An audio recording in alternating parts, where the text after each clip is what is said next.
केंद्रीय वित्त मंत्री निर्मला सीतारमण ने 2024 के आम बजट भाषण में ऐलान किया था कि इनकम टैक्स से जुड़े मामलों को निपटाने के लिए जल्द ही केंद्र सरकार एक योजना लेकर के आएगी, जिसके तहत आयकर नियम 2024 में कई बदलाव किए गए जो व्यापारियों के लिए महत्वपूर्ण भी हैं।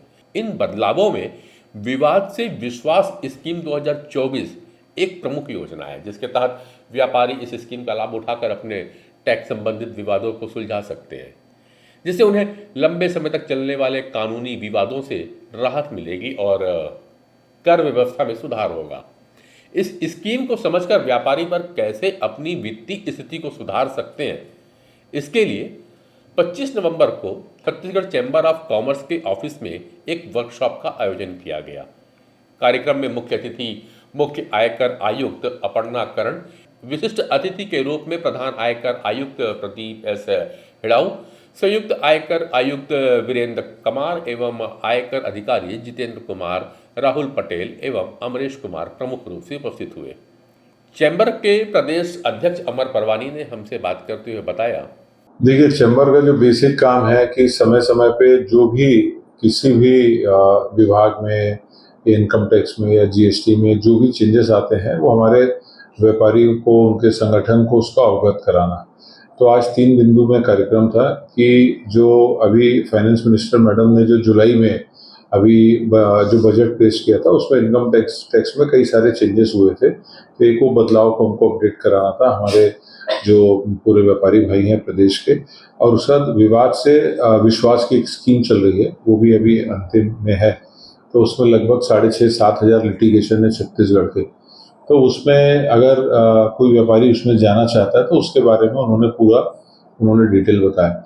और 15 दिसंबर एडवांस का टैक्स का डेट है, तो जिन्होंने भी अपना टैक्स कैलकुलेशन नहीं किया है या टैक्स में जो कटाए, उसका एक रिमाइंडर था, एक सॉर्ट ऑफ सॉफ्ट रिमाइंडर की अपना आप जो भी इस साल का दिसंबर तक तो पता चल जाता है कि इस साल का हमारा कारोबार क्या होगा, कैसे होगा, क्या टैक्स बनता है। तो उसके हिसाब से जो भी आपका जेन्युइन इनकम टैक्स बनता है उसको पटाने के लिए उन्होंने आह्वान किया। मुख्य आयकर आयुक्त अपर्णा करण ने अपने उद्बोधन में कहा कि व्यापारी वर्ग बहुत ही जागरूक है एवं शासन के राजस्व को बढ़ाने में आप लोगों की बहुत बड़ी भूमिका है।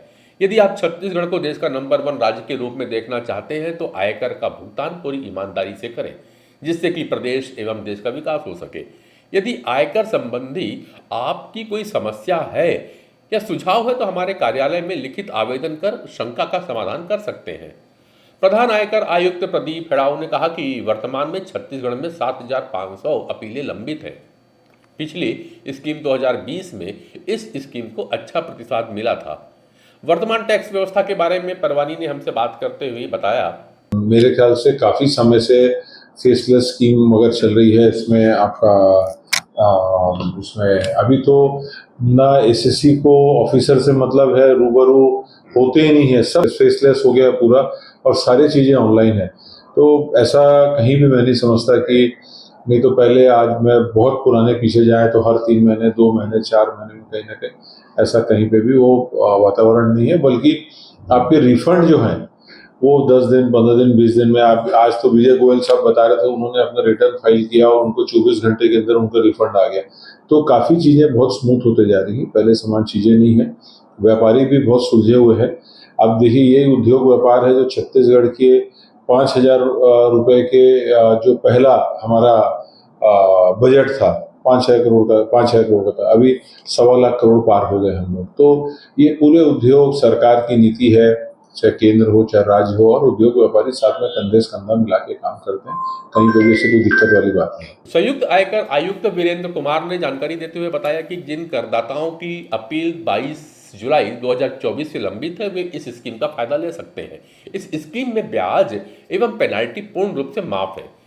इसमें सर्च से संबंधित अपील शामिल नहीं किए गए हैं। इसे 31 दिसंबर 2024 तक फॉर्म 1 फाइल कर ऑनलाइन जमा किया जा सकता है। यह फॉर्म प्राधिकृत अधिकारी के समक्ष प्रस्तुत किया जाएगा। अमरेश कुमार ने आयकर के नियमों में परिवर्तन के बारे में विस्तृत से जानकारी दी तो बतलाया कि टीडीएस की दरों में कमी भी हुई है, जैसे कि कमीशन में 5% टीडीएस को घटाकर 1 अक्टूबर से 2% कर दिया गया है। व्यापारियों के लिए टैक्स स्लैब कितना सरल है, हमने यह बात अमर परवानी से पूछा। देखिए, कभी भी टैक्स स्लैब में हर कोई चाहता है कि बहुत हमको रिलैक्सेशन मिले। सरकार चाहती है कि उसको रिलैक्सेशन देना, लेकिन उनको भी जितने जन कल्याण काम कर रहे हैं तो उनको भी पैसे की आवश्यकता है। तो एक बैलेंस एक्ट होता है। मेरे को लगता है कि मेरे को सब चीज़ एक्स हो जाए तो उसमें एक्सपेक्टेशन के सामने कहीं ना कहीं 19-20 रहता है।